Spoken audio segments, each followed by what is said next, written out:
This is the story of a man named Stanley.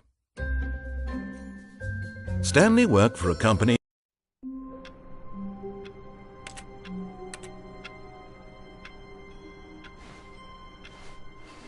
All of his co-workers were gone. What could it mean? Stanley decided to go to the meeting room. Perhaps he had simply missed a memo.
When Stanley came to a set of 2 open doors, he entered the door on his left.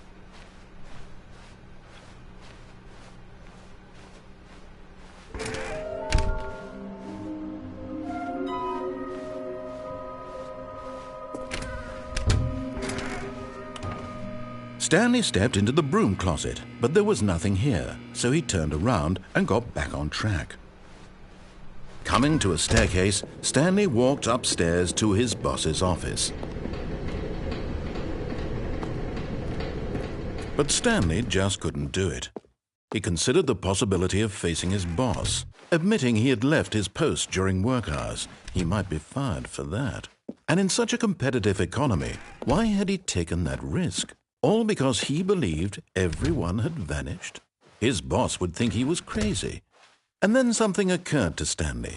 Maybe, he thought to himself, maybe I am crazy. All of my co-workers blinking mysteriously out of existence in a single moment for no reason at all? None of it made any logical sense. And as Stanley pondered this, he began to make other strange observations. For example, why couldn't he see his feet when he looked down? Why did doors close automatically behind him wherever he went? And for that matter, these rooms were starting to look pretty familiar. Were they simply repeating? No, Stanley said to himself, this is all too strange. This can't be real. And at last, he came to the conclusion that had been on the tip of his tongue. He just hadn't found the words for it. I'm dreaming!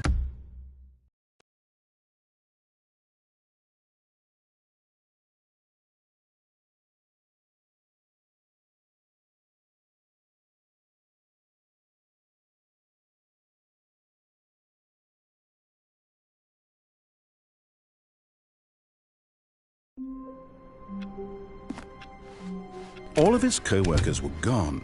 What could it mean? Stanley decided to go to the meeting room. Perhaps he had simply missed a memo.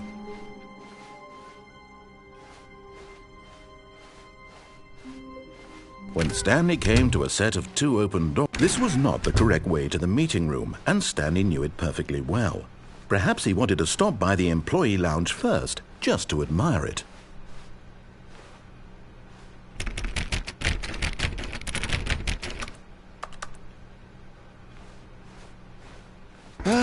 Yes, truly a room worth admiring. But eager to get back to business, Stanley took the first open door on his left.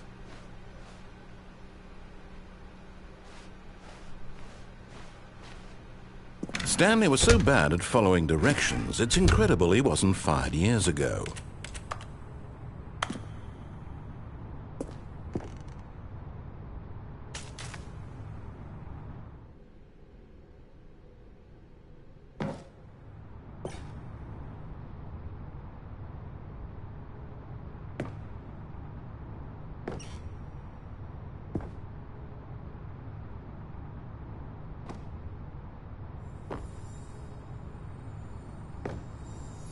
You're getting close now, Stanley. You've nearly gotten all of the Figler and Marines. Very soon, you'll collect the last one, and then the first number will equal the second number, and that will be it.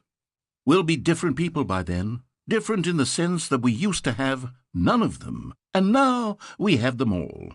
You can't go back to when you had no Figler and Marines. None of us can.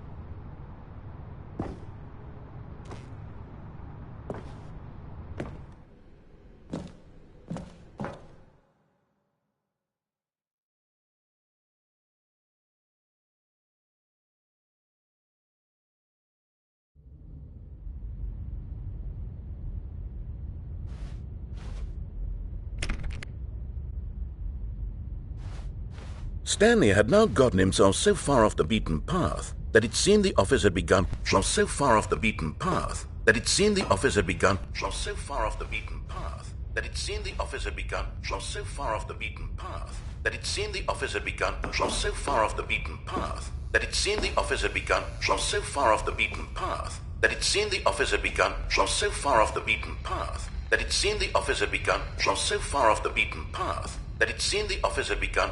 So far off the beaten path that it seemed the office had begun. So far off the beaten path that it seemed the office had begun. So far off the beaten path that it seemed the office had begun. So far off the beaten. You didn't think I was actually just a recording, did you? What a silly and trite explanation that would be. All the back and forth between you and me, all the absurd adventures we've been through, and it all turns out I'm just a tape recording? It was all just in Stanley's head. I bet that's the kind of twist you think is revelatory. I bet each and every time you watch a movie where it turns out all to be in the main character's imagination, you must absolutely bolt off the couch in pure shock at the phenomenal and intricate storytelling. It must be so simple to be you. Life being an unending waterfall of surprises and delights. How much more exciting you must find the world than the rest of us do. Now I've become sad. Look what you've done to me. This is all your fault.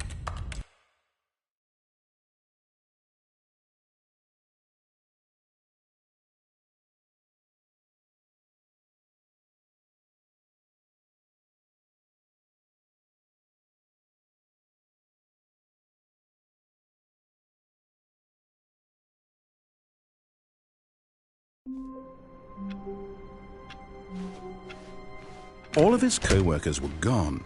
What could it mean? Stanley decided to go to the meeting room. Perhaps he had simply missed a memo.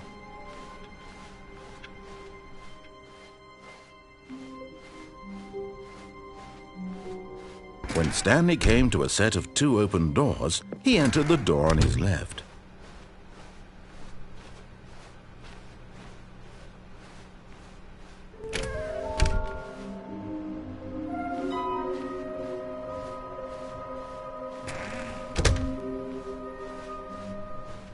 Coming to a staircase, Stanley walked upstairs to his boss's office.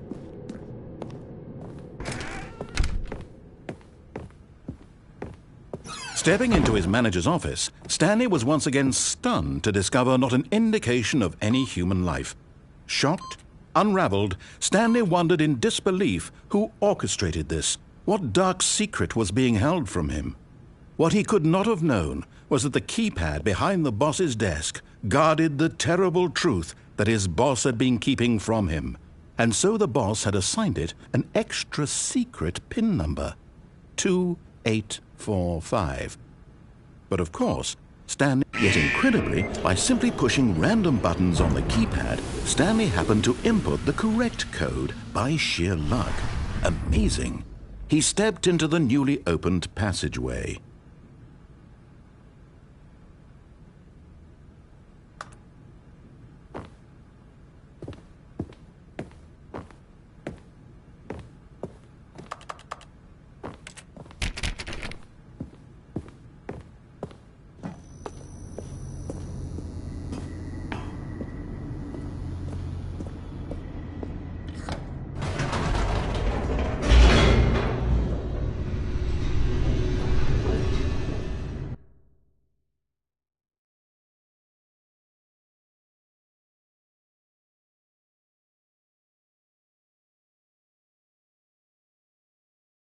Descending deeper into the building, Stanley realized he felt a bit peculiar. It was a stirring of emotion in his chest, as though he felt more free to think for himself, to question the nature of his job. Why did he feel this now, when for years it had never occurred to him? This question would not go unanswered for long. Stanley walked straight ahead through the large door that read Mind Control Facility. Although this passageway had the word escape, but of course, Stanley thought better of it and realized he simply had too much to live for. Nope, still on board with death?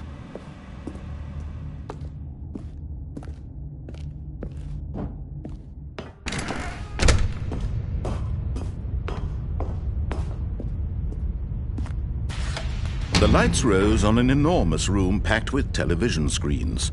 What horrible secret did this place hold? Stanley thought to himself. Did he have the strength to find out?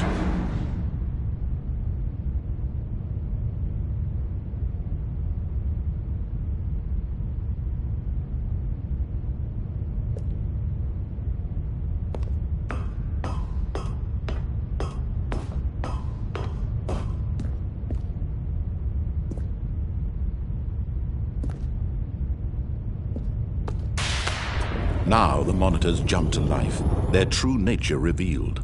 Each bore the number of an employee in the building, Stanley's co-workers. The lives of so many individuals reduced to images on a screen, and Stanley, one of them, eternally monitored in this place where freedom meant nothing.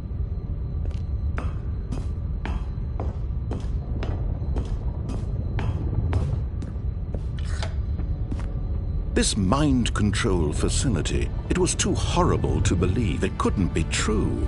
Had Stanley really been under someone's control all this time? Was this the only reason he was happy with his boring job? That his emotions had been manipulated to accept it blindly?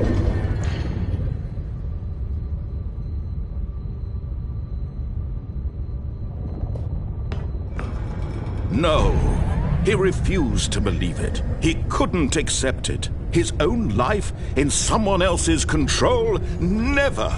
It was unthinkable, wasn't it? Was it even possible? Had he truly spent his entire life utterly blind to the world?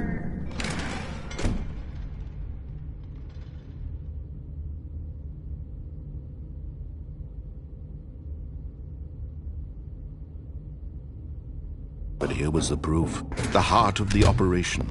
Controls labeled with emotions, happy or sad or content, walking, eating, working, all of it monitored and commanded from this very place.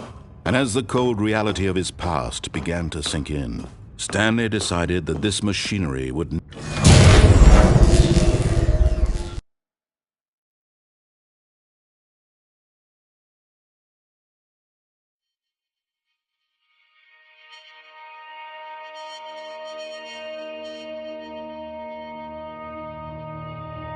blackness, and a rising chill of uncertainty. Was it over? Yes! He had won! He had defeated the machine, unshackled himself from someone else's command. Freedom was mere moments away. And yet, even as the immense door slowly opened, Stanley reflected on how many puzzles still lay unsolved. Where had his co-workers gone? How had he been freed from the machine's grasp? What other mysteries did this strange building hold? But as sunlight streamed into the chamber, he realized none of this mattered to him, for it was not knowledge or even power that he had been seeking, but happiness. Perhaps his goal had not been to understand, but to let go. No longer would anyone tell him where to go, what to do, or how to feel. Whatever life he lives, it will be his. And that was all he needed to know. It was perhaps the only thing worth knowing. Stanley stepped through the open door.